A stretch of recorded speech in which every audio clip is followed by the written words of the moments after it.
It was a unanimous decision. Every one of us on the council voted to approve Celia Merode's NEA grant for the second year in a row. And not only did we approve it, we increased her grant to $15,000 for the fiscal year 1990. And it was an easy decision. She had applied by submitting the work she made with the previous grant. The films are simply marvelous. Not only are they aesthetically pleasing, she used a truly American medium that went back to Thomas Edison and the earliest films he made in the first movie studio in the world.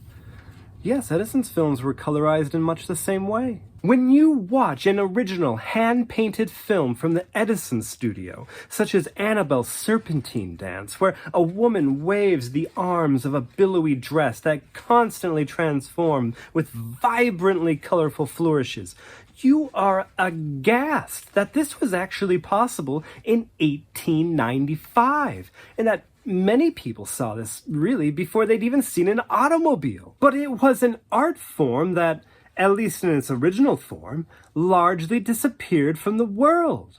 Yes, television shows like Gilligan's Island or I Dream of Jeannie were colorized for viewers in reruns, but that was done by computers.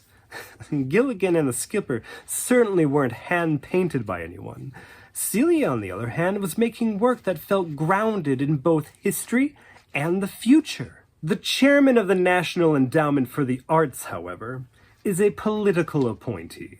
He was so afraid that Congress might abolish the endowment that for all grants given in 1990, he made the artists sign a loyalty oath, saying that they would not produce obscene work. It was an incredibly broad contract, and I remember the worst part of it word for word. It said that recipients may not produce works that do not have serious literary, artistic, political, or scientific value. Depending on a person's definition of serious, nearly anything could be found objectionable. By late 1989, Celia's 2 NEA-funded shows and her own completely unrelated grant for FY89 were simply too much. Never mind that Celia received most of those NEA funds only tangentially.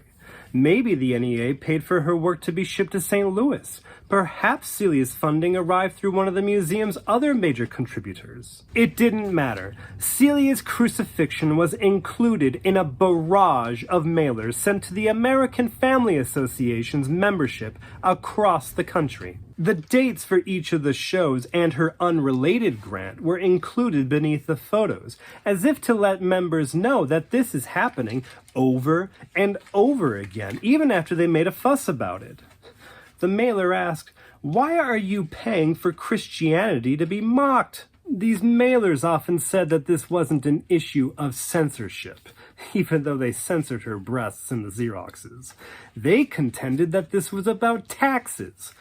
Well, if you broke down how much of an average person's paycheck went to Celia's work being shown, you'd need to start the decimal point here, and then have a long stretch of zeros that string across this entire room until you hit upon an actual fraction of a penny. Using their logic, I wonder how many of them were comfortable paying for the Iran-Contra affair, or the My Lai massacre.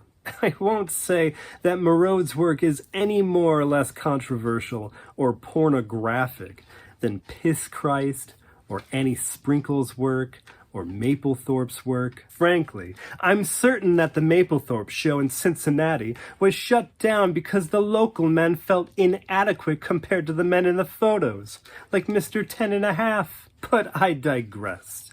The AFA's metrics on morality are arbitrary, and no serious person on the NEA Council should ever consider them.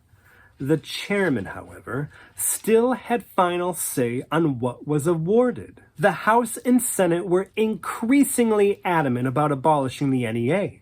So after our council unanimously voted to award Celia the $15,000 grant, the chairman slapped us all across the face and vetoed it. And that, in a beautiful stroke of irony, made Celia a household name.